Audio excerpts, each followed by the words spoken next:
There are players who win trophies. There are players who break records. And then, very rarely, there are players who make you stop what you are doing just to watch them run. Adriano was one of those players. For a few years in the early 2000s, he was widely seen as one of the most physically dominant strikers in world football.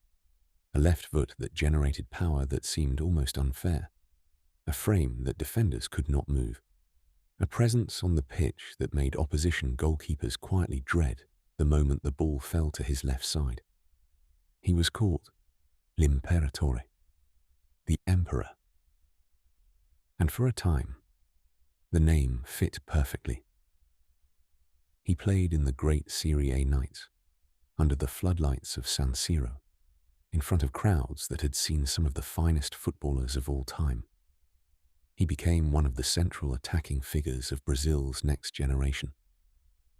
He stood at the top of the world, young and powerful, and seemingly unstoppable. And then, slowly, something changed. This is the story of Adriano. Not just the footballer, but the man. A boy from the narrow hillside streets of Rio de Janeiro who traveled to the other side of the world and became one of the most feared strikers on the planet. And then, over time, found his way back to where he started. It is a story about football, yes, but it is also a story about grief, about distance, about what happens when the world you are living in no longer feels like yours. So settle in, let the noise of the day begin to quiet, and let the story begin. Rio de Janeiro, in the early 1980s, was a city of enormous contrasts. On one side, the wide beaches and the warm Atlantic light, the postcards and the carnival images, the iconic curve of Sugarloaf Mountain, the statue looking out over the bay. On the other side, the hillside communities, the favelas, the neighborhoods that climbed up into the slopes above the city. Places where life was close and dense and shaped by entirely different rules. Villa Cruzeiro was one of those places. It sat in the north zone of Rio, away from the beaches and the tourist image of the city.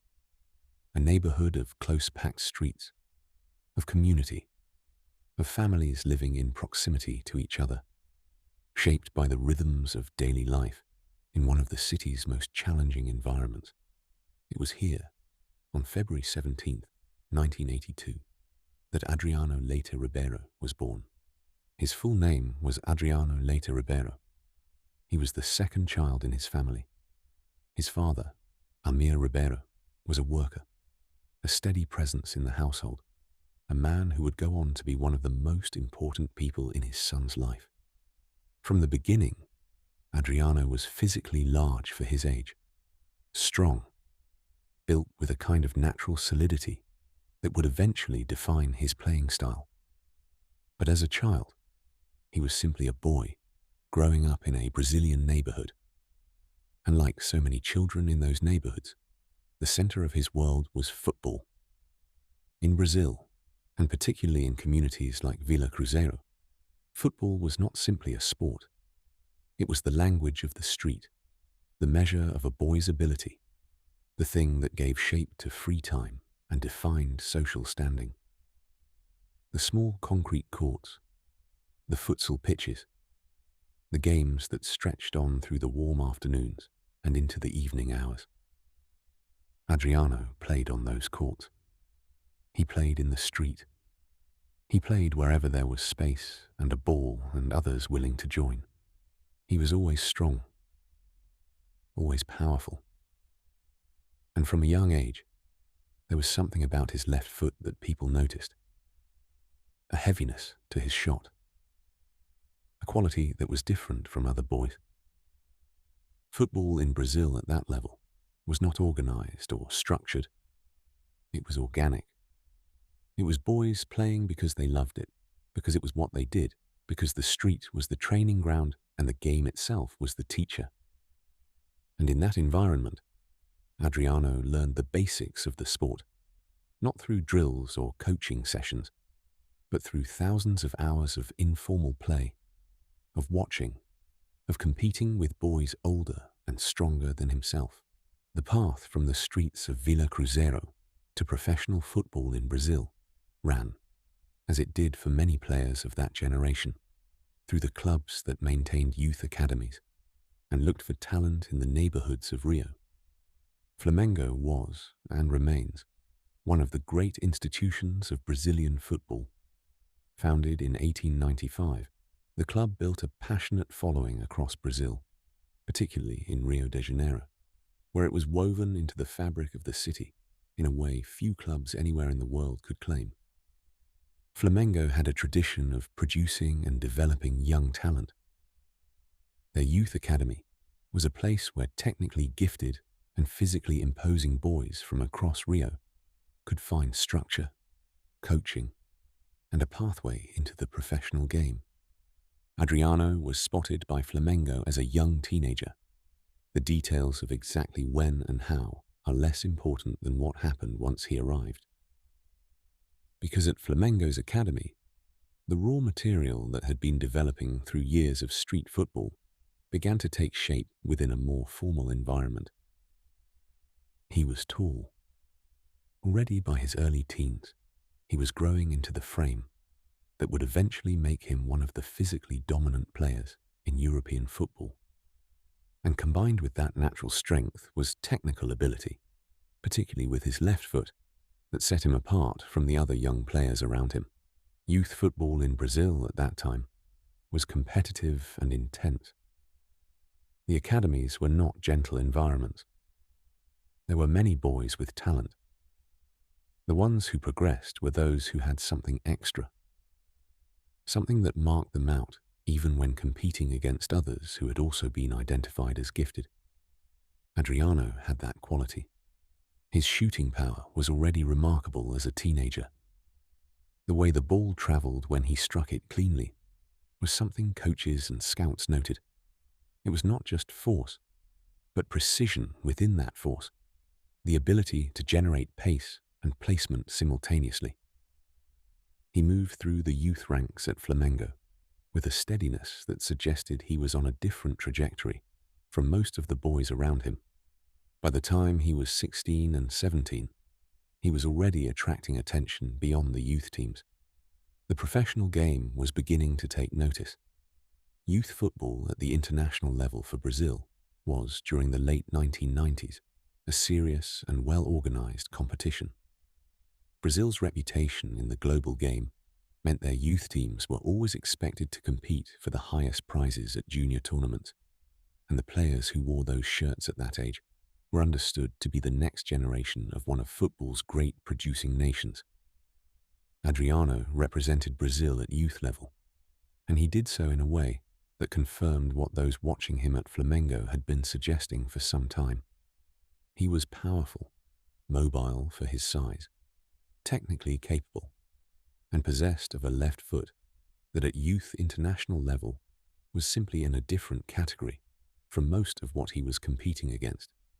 The South American Youth Championships and the Junior World Cups of that era were platforms where the next generation of Brazilian talent announced themselves to a wider audience. Adriano used them well. He was not yet a polished, complete footballer. He was still developing, still learning, but the foundations were visible. And to those watching carefully, the question was not whether this player had a future in the professional game, but how far that future might take him. Inter Milan, one of the great clubs of European football, had a long-established relationship with South American football. They had signed players from Brazil and Argentina over many decades, and they maintained networks of scouts and contacts across the continent. After emerging from Flamengo's youth academy and reaching the first team in 2000, Adriano attracted attention from Europe. In 2001, Inter Milan signed the young Brazilian striker, beginning the European chapter of his career. It was a significant moment, not just for him, but for his family. A 16-year-old boy from Vila Cruzeiro, traveling to Italy to one of the wealthiest and most successful football clubs in the world. The details of his early life in Italy as a teenager are worth pausing on because they carry a weight that would echo through the rest of his story. He was young. He was far from his family. He was in a country whose language he did not initially speak, in a culture that was entirely different from the one he had grown up in. And while Inter Milan provided structure and professional support, the emotional reality of being a teenager separated from home by an ocean is not something any contract or training schedule can fully address. He was not alone in having made that journey. Countless Brazilian footballers before and since have made similar moves at similar ages, drawn by the opportunity, the wages, the chance to make something of their talent at the highest level. But each of those journeys has its own texture, its own particular shape of longing and adjustment.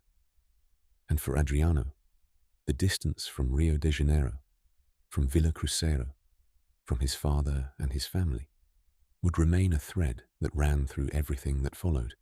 Inter Milan did not immediately put him into their first team. He was a teenager, talented but raw, and the club made decisions that were not uncommon for highly promising young players from South America arriving in European football for the first time. He would go out on loan. He would develop by playing regular football in competitive environments, by testing his ability against professional opposition, by accumulating the experience that turns potential into proven quality. His first loan spell took him to Fiorentina. Fiorentina, based in Florence, was a club with a deep history in Italian football. The city of Florence itself, with its art and its weight of history, its narrow streets and its river, was a world apart from both Rio de Janeiro and Milan. But for Adriano, the football was what mattered. And at Fiorentina, he began to show what he could do at the professional level. He was not yet the complete player he would become, but the qualities were visible. The strength, the left foot, the physical presence that made him genuinely difficult for defenders to handle. His time at Fiorentina was a first professional step rather than a breakthrough moment, but it gave him experience and prepared him for what came next. From Fiorentina, he moved on loan to Parma. Parma, in the late 1990s and early 2000s, was a club in an interesting position in Italian football. They were not one of the traditional giants of Serie A, but in that period, they had resources and ambition that allowed them to compete with and sometimes beat the very best clubs in the country. They had players of real quality. They had a competitive spirit, and they were the kind of environment where a physically powerful young striker could develop without the overwhelming pressure that came with being at one of Italy's biggest clubs. Adriano's loan spell at Parma turned into something much more significant than a development opportunity. He played. He scored. He began to show, in the competitive environment of Serie A, that what people had been saying about him was not exaggeration. His physicality, already formidable, was now being deployed against experienced professional defenders in one of the toughest domestic leagues in the world. And he was handling it, not just surviving, but thriving. His left foot, which had always been the defining feature of his game, was producing at the professional level. Long-range strikes with that distinctive trajectory, that speed off the boot, that power. Goals that made people stop and pay attention. The Serie A of that era was genuinely one of the elite competitions in world football. The tactical sophistication of Italian clubs, the physical and technical quality of the defenders he was facing, all of it meant that performing consistently was a genuine measure of quality. Adriano was performing consistently. His time at Parma built his reputation steadily, and then, in the 2002 to 2003 season, he returned to Inter Milan. not as a teenager on loan, but as a player who had proved himself. Inter Milan in the early 2000s was a club with enormous resources and enormous ambition. They had a long history of winning in Italian football and in Europe, and their supporters expected them to compete for the very highest prizes. The squad during that period contained quality throughout, and into that environment came Adriano, now in his early 20s, built and powerful, and carrying a reputation from his time at Parma that had made clubs across Europe aware of his name. What happened at Inter Milan in the 2003 to 2004 season was, by any reasonable measure, a remarkable piece of football history. Adriano's performances that season were extraordinary. He was scoring goals with regularity and with a quality that went beyond mere frequency. The goals were memorable. Long-range strikes, powerful finishes, moments that demonstrated a combination of physical force and technical precision that very few players in the world could match. The left foot that had always been his defining characteristic was, at this stage of his career, operating at a level that drew comparisons with the very best strikers in the game. The power of his shooting was something that goalkeepers genuinely struggled with. The ball travelled on a trajectory that was difficult to anticipate, and the pace at which it arrived made saving it genuinely challenging, even when the direction was read correctly. But it was not just the shooting, it was the totality of his game. The way he could hold the ball up against physical defenders, the movement that created space, the vision to play others in when the situation called for it, the pressure he created simply by being on the pitch, by being someone the opposition had to account for at all times. Inter Milan supporters began to call him l'Imperatore, the Emperor. The name captured something real. There was a regal quality to the way he played when he was at his best, a kind of authority, a sense that the forward line was his domain, and that what happened there was shaped by his will and his ability. Italy noticed. Europe noticed. The world of football was taking careful stock of this young Brazilian who had arrived in Serie A and was now, seemingly, in the conversation about the finest strikers on the planet. For Brazil, the early 2000s were a period of sustained success in international football. The 2002 World Cup in Japan and South Korea had produced a Brazilian team of enormous talent, winning the tournament with a group of players who were widely considered among the best to have ever represented the country. Adriano was part of the generation that followed, the players who would carry Brazilian football through the mid-decade tournaments and tournaments to come. He was by this point firmly established in the national team picture. And in two specific tournaments, he would produce performances that placed him at the very summit of international football. The 2004 Copa America was held in Peru. It was a tournament that Brazil entered as heavy favourites, as they so often did in that era, and the squad was loaded with talent. Adriano performed at a level that was almost impossible to argue with. He finished the tournament as the top scorer. His goals were decisive, his physical presence was overwhelming, and across the competition as a whole, he demonstrated that the qualities he was showing at club level were fully transferable to the international stage. Brazil won the Copa America. Adriano was named the best player of the tournament. He had, in those weeks in Peru, looked like the best striker in the world. The following year, in 2005, came the Confederations Cup in Germany. Brazil again were dominant, and Adriano again was central to that dominance. His goals, his presence, his ability to perform on the largest stages, all of it was visible across the competition. Brazil won the Confederations Cup, and Adriano's performances throughout the tournament reinforced what the Copa America had suggested. In 2005, there were serious, credible arguments being made that Adriano was the finest centre forward on the planet. The combination of his physical attributes, his technical ability, and his ability to perform under the pressure of major tournaments gave him a profile that very few players in any position could match. He was 23 years old. He was at the peak of his powers.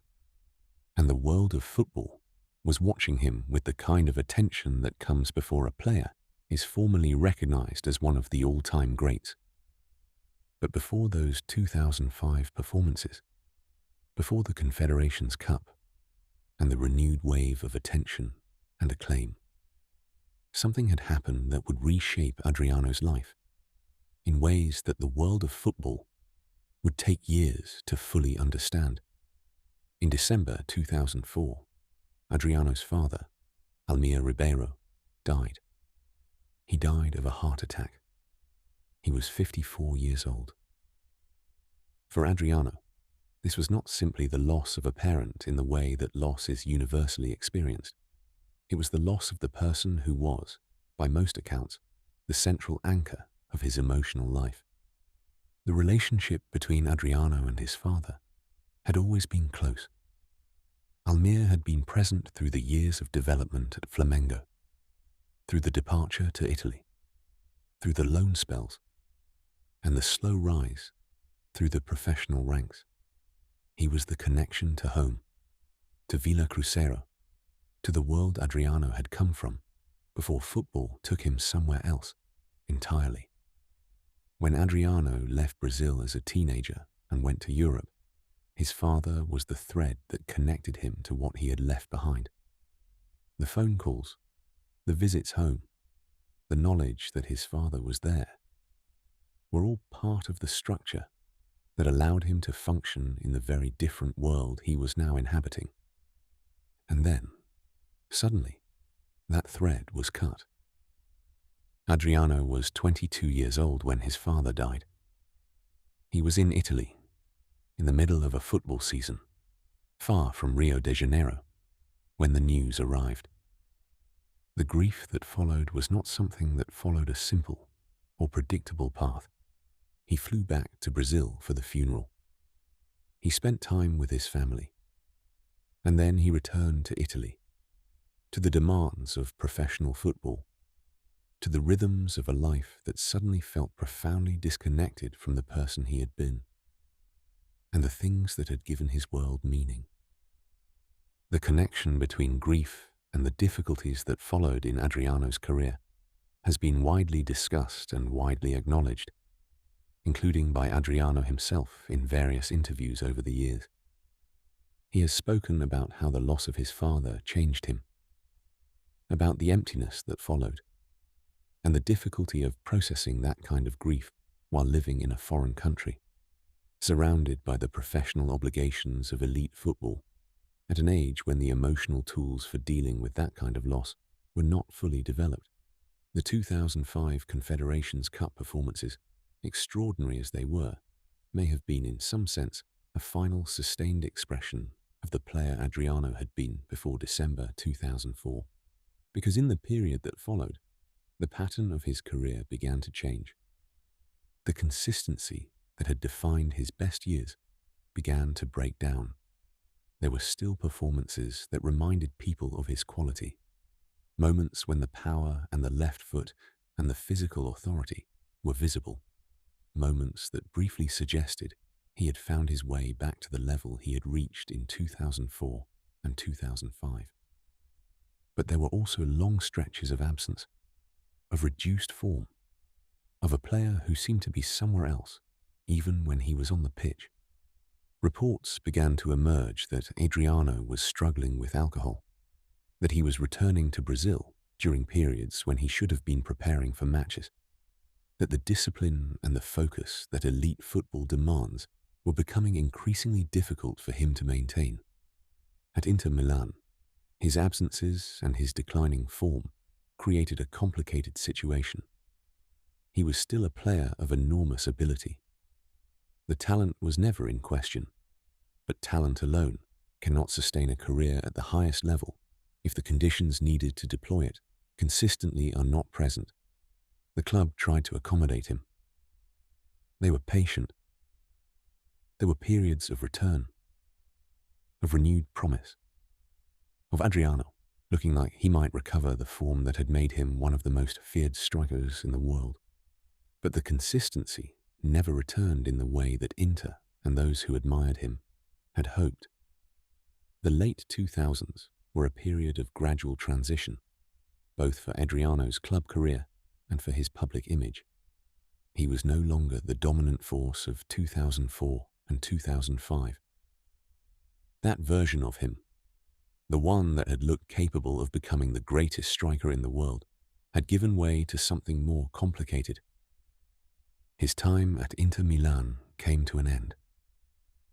The relationship between the player and the club had, over the years of his struggles, reached a point where both sides needed to move in different directions.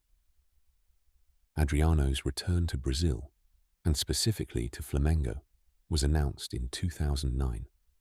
The return to his first club, to the city where he had grown up, to the country where everything had begun, carried an enormous amount of emotional weight. It was not simply a football transfer.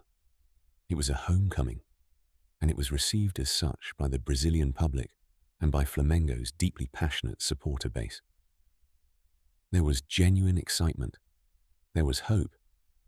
Here was a player who had been one of the best in the world, returning to Brazil, potentially with enough left in him to make a genuine impact on domestic football. And in the 2009 Brazilian Championship, that hope was partly fulfilled. Flamengo won the Campeonato Brasileiro in 2009. It was the club's first national title in many years, and Adriano was part of the squad that achieved it. He contributed. He played. He was part of something real and significant. For Flamengo supporters, for the people of Rio de Janeiro who had followed his career from its very beginning, there was something deeply satisfying about seeing him win a major honor back in Brazil, back in the city that had shaped him. It was not the European glory that had once seemed like his destiny, but it was real, and it mattered. The Brazilian Championship win with Flamengo in 2009 was, in retrospect, one of the last high points of Adriano's career as a professional footballer. What followed was a period of repeated attempts to sustain a career at the highest level, and repeated difficulties in doing so. He returned to Europe. He signed for Roma, the capital club of Italian football, a city and a club with its own particular weight and expectation. At Roma, there were glimpses, moments when the talent that had defined him was briefly visible again. But the sustained form, the consistent performances, the Adriano of 2004, who had seemed destined for the very top of the game, did not fully return. He played a limited number of matches. The season was not what anyone had hoped. He moved on. He returned to Brazil. He spent time at Corinthians, one of the great clubs of Brazilian football based in São Paulo, a club with an enormous supporter base and a history of winning. Again, there were moments. Again, the sustained return to the highest level did not materialize. The pattern repeated itself across several clubs and several seasons. Short spells, partial recoveries, brief returns to something approaching his old self, followed by periods of absence or reduced involvement. The football world watched with a combination of sadness and respect. Sadness because what had been lost, or at least what had not been fully realized, represented something genuinely exceptional. Respect because the awareness of what Adriano had been through, the grief and the struggles and the distance from the life he had once seemed destined to lead, gave the story a human complexity that went beyond simple sporting disappointment. There is a version of Adriano's story that focuses entirely on what was lost, on the career that might have been, the trophies that could have followed the 2004 and 2005 performances, the place in the history of the game that seemed to be within reach. That version is understandable. The gap between what he was at his peak and what his career ultimately produced in terms of sustained achievement at the highest level is real and significant. But there is another way to look at it. Adriano was a boy from Villa Cruzeiro who became one of the most feared strikers in the world. He played at the highest level in European football for a sustained period. He won major international honours with Brazil. He came home and won the Brazilian championship with Flamengo. He was a human being who suffered a profound loss at a young age and who struggled, as many people do, to find his way through that grief while carrying the extraordinary pressures of professional football at the elite level. Far from home, far from the community and the relationships that gave his world meaning. He was not just an athlete, he was a person. After his playing career wound down, Adriano remained in Rio de Janeiro. He did not vanish, though his public profile was much quieter than it had been during his years of football fame. He lived in Rio, in the communities he had known since childhood, connected to the neighborhood and the people he had grown up with. Villa Cruzeiro, the neighborhood where he was born, remained a point of connection. Reports over the years have described him returning to the community, maintaining relationships with people from his childhood, remaining present in the world he had come from, even as the world of professional football moved on without him. This aspect of his story drew various reactions. Some saw it as a retreat, a withdrawal from the opportunities and responsibilities that his talent had created. Others saw it as something more fundamental, a man finding his way back to the people and the places that had always been his true home. The truth, as it so often is, probably contains elements of both. What seems clear is that Adriano never fully inhabited the identity of the global football superstar in the way that identity is typically constructed and maintained. The gap between the boy from Villa Cruzeiro and the emperor of European football was always there, always a source of tension, perhaps always a source of something closer to anxiety than pride. The neighborhood, the streets, the people he had known before football transformed his life were real in a way that the stadiums and the contracts and the celebrity could never fully match. Adriano has spoken publicly about his father many times over the years since 2004. In various interviews, he has been clear about the impact of that loss. He has described it as the moment that changed everything, the thing that divided his life into before and after.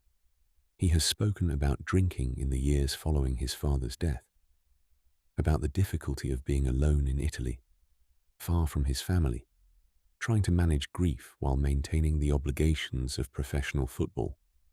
He has not presented his own story as a simple tragedy. He has also spoken about the parts of his life that have brought him satisfaction, about his children, about his connection to Rio, about the football memories that he carries as genuine sources of pride.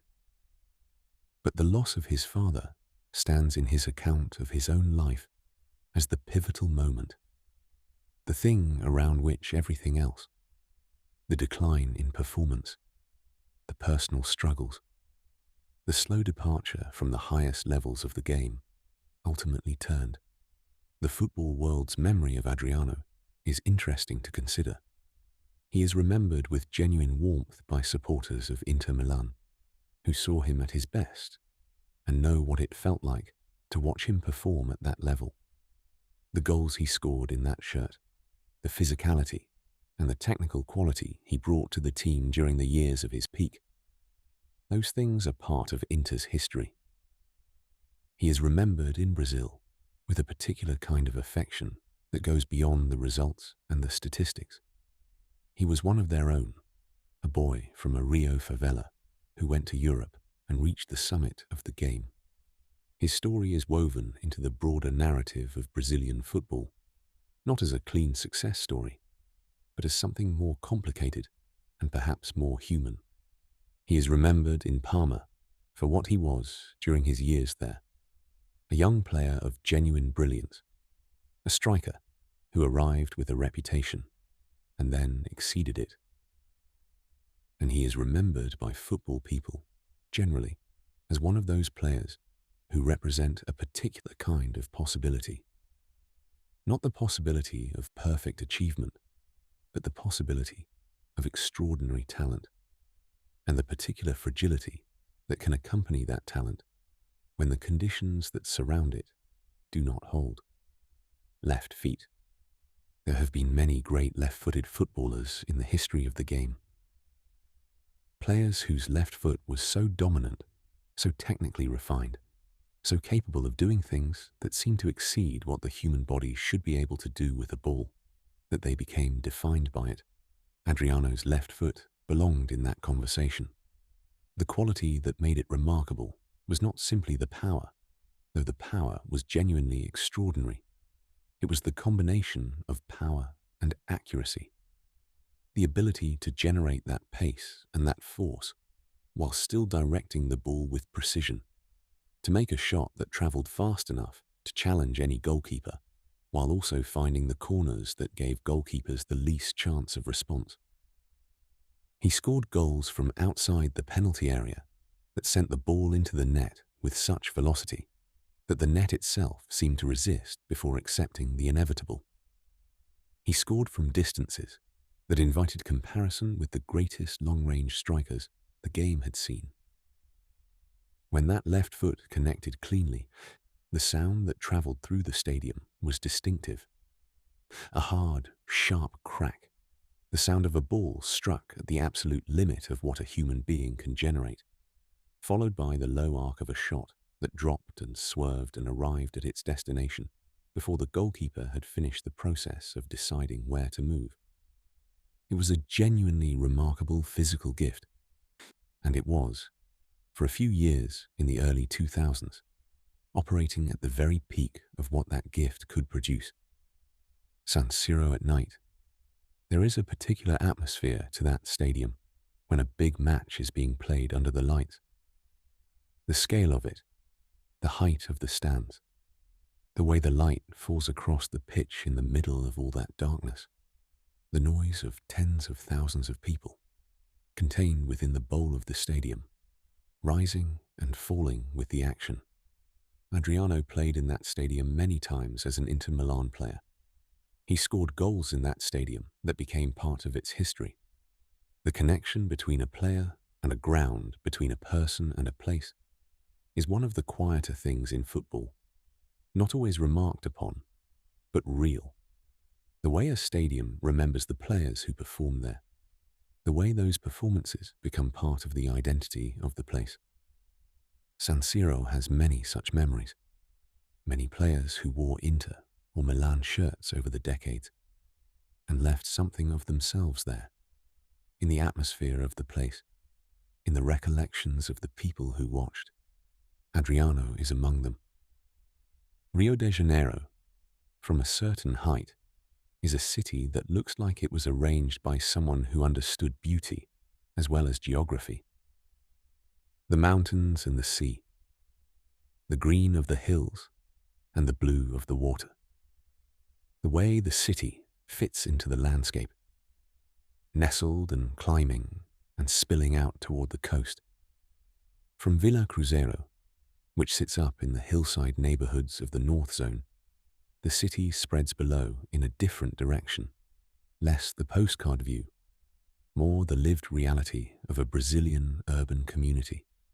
The streets where Adriano played as a child still exist. The community is still there. The boy who grew up on those streets is still connected to them. That connection, the persistence of it through all the years of football, through Europe and the stadiums and the fame, is perhaps the most human thing about his story. He went very far, and he came back. There is something worth sitting with in the particular shape of Adriano's career. The trajectory that took him from Villa Cruzeiro to Inter Milan, from a teenage academy player to one of the most feared strikers in world football, was not simply a story about talent. It was a story about determination, about the physical and emotional work of moving from one world to another, about maintaining yourself as a person, while the external circumstances of your life change almost beyond recognition. The years of loan spells in Italy, the gradual development, the moments of self-doubt that must have accompanied the uncertainty of being a young South American player in a European club system that was not always designed to support the human being behind the footballer. He came through all of that and emerged as something extraordinary. The peak years, 2003 to 2005, were not an accident. They were the product of years of work and development and accumulated experience. The goals, the performances, the Copa America and Confederations Cup moments, those were earned. What happened after was not a simple falling away. It was a human being dealing with loss and grief and distance in the most difficult circumstances. A person whose emotional world had been defined by the presence of his father, suddenly confronting a future in which that presence was gone. The quiet of late night. These are the hours when the thoughts that accumulate through the busy parts of the day begin to settle. When the noise of everything that demands attention gradually fades, and what remains is something more basic, a sense of where you are and who you are and what the day has been. Adriano, in the years since his football career ended, has spoken in interviews about finding a kind of peace. Not the peace of someone who has resolved everything or who looks back on his career without complexity, but the peace of someone who has lived a remarkable life, who carries the weight of grief and loss alongside the memory of genuine achievement, and who has found, in the neighborhood and the community and the relationships that have always mattered most to him, a way of existing that is his own. He has his children. He has Rio. He has the streets and the warmth of the place where it all began. The football memories are there too. The goals, the stadiums, the tournaments, the teammates, the moments when he stood at the very summit of the game. Those are real, and they are his. If you had been watching football in 2004, you would have seen him. At the Copa America in Peru, wearing the yellow of Brazil, physical and powerful and technically precise, scoring goals that seemed to belong to a different category from what most strikers were producing. You would have watched him run the way a player runs when they are fully themselves, when the body and the mind are operating together without resistance, when every movement is exactly what it is meant to be. You would have seen the left foot, the way the ball left his boot, the trajectory and the pace and the precision of it, arriving somewhere the goalkeeper could not reach. You would have thought, as many people did at the time, that you were watching the future. A player who was going to accumulate honors and records and a place in the very highest tier of the game's history. What you were actually watching was the peak. But peaks are real, even when the path beyond them leads somewhere different than expected. What happened on those pitches in Peru in 2004 was real. The goals were real. The quality was real. And the young man from Villa Cruzeiro who scored them, who stood in the center of a stadium with the yellow shirt of Brazil on his back, and the noise of thousands of people around him, was real too. That much is certain. Whatever came before, and whatever came after, that much is certain. The story of Adriano is one of those football stories that resists simple conclusions. It is not a clean rise and fall narrative, because the fall was not simply a sporting one. It was a human story, a story about grief and distance, and the particular weight of growing up in one world and being taken by talent and circumstance into another.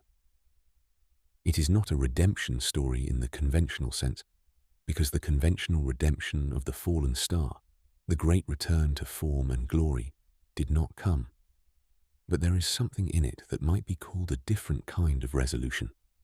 A man who was born in a neighborhood in Rio de Janeiro, who was given an extraordinary physical gift, who worked with that gift until it took him to the highest levels of the game, who suffered a devastating personal loss that changed the shape of his life, and who ultimately found his way back to the place and the people that had always been the core of who he was. That is not a tragedy, or not only a tragedy, it is a life. Particular and complicated and real, like all lives. The streets of Villa Cruzeiro are quiet in the late evening. The heat of the day has softened. The sounds of the neighborhood, conversation and music and the ordinary movements of daily life have settled into something lower and more distant. In those quiet hours, the hills above Rio hold everything that has happened in them. The lives that have unfolded on those streets, the boys who grew up kicking footballs on concrete courts, the journeys that began in those communities and went out into a much larger world. Adriano is part of that landscape, not just as a famous former footballer, but as a person who came from that place and has never fully left it, no matter where else the years took him. There is something in that worth staying with. The boy on the street with the ball at his feet, the power in that left foot, already visible. The world that existed before the stadiums and the contracts and the fame. And the world that remained when all of that had passed. The same city. The same hills. The same warm air off the Atlantic. So let the story rest here. In the quiet between one part of a life and the next. In the particular calm that comes when you have traveled a long way and finally stopped moving. Adriano. Born in Rio de Janeiro on February 17th, 1982. A boy from Villa Cruzeiro who became the emperor of European football and who, in the end, came home. The night is long. The city is quiet. And somewhere in the hills above Rio, the world that made him is still there. Exactly as it always was. Let your breathing slow. Let the images settle, the yellow of Brazil, the black and blue of Inter. The sound of that left foot against the ball, clean and hard and true. The lights of San Siro, the warmth of a Rio evening, a father watching his son from the stands. Let it all drift now. The story has been told, and you can sleep.